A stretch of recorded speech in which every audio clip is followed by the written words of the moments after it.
Sam is a former advisor to the Trump presidential campaign. He joins us from New York City today. Great to have you, Sam. Thank you for this. Thank you. It's an honor. So what do you make of Donald Trump's first day in Brussels? It's now about 10 o'clock at night locally there. You've been watching the developments. What jumps out for you? Well, the president feels much freer to speak his mind, I think, obviously, with his new staffs, specifically having John Bolton there.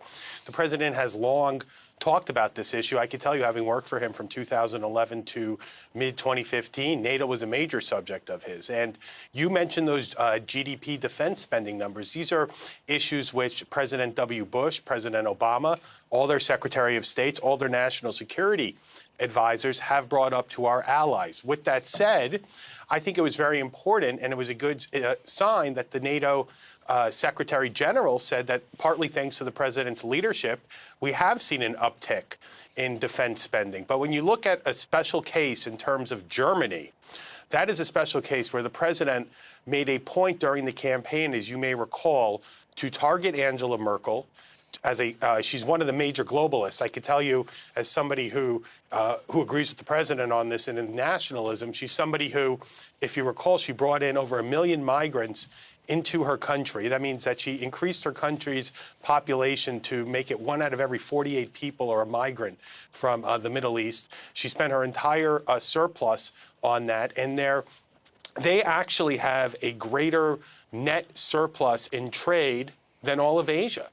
And this idea that they can continue and that Merkel will continue to complain about the president's overtures, outreach, and frankly, friendliness, a little too friendly for me, to Vladimir Putin, when their country is going to have 80% of their energy coming from Russia. This is something where they want to talk about the NATO allies, Todd. You have Poland and Ukraine warning Germany not to close this Russia deal. It's interesting, too, when you think about it. I mean, maybe the language is tough, Sam, which is what Donald Trump is known for. But this is what he would say he was elected to do, to say to these international organizations like NATO, you know what, enough's enough. Previous presidents have said this for years. Now I'm actually going to do what they tried to do. I'm going to get you to pay up, or at least do more than you're doing right now. You know, it's funny, Todd, because you're being much fairer to the president than he has been attacked in local media here on MSNBC and some people on CNN. They've said, well, this is the end of the NATO alliance as we know it. In fact, it isn't, because what the president did as a result today as well is he reaffirmed his commitment, re-strengthened, and gave more defense spending in terms of fighting off Russian aggression. To him, Russia is a competitor, as he has said, but the president, this administration, and our country, including North America, frankly, Canada as well, our major concern right now is North Korea. And if we continue to isolate Vladimir Putin, who I think is a thug, who definitely stole those emails and is responsible ultimately for the emails and for interjecting himself into our election.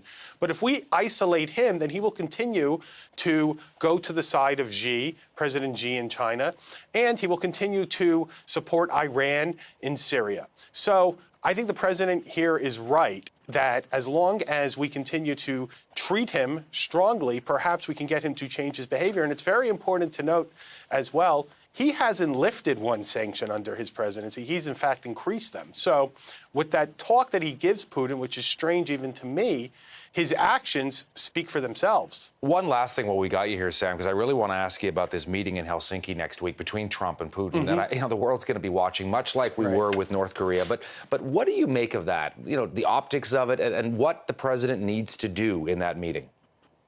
Well, I have a political concern about it, strictly because the upcoming midterm election is essentially Donald Trump's first re-elect. And people like Steve Bannon, Roger Stone, and I have argued that if the president loses the House of Representatives, he will certainly be marred in impeachment, which has never happened to a sitting president in the second half of their first term.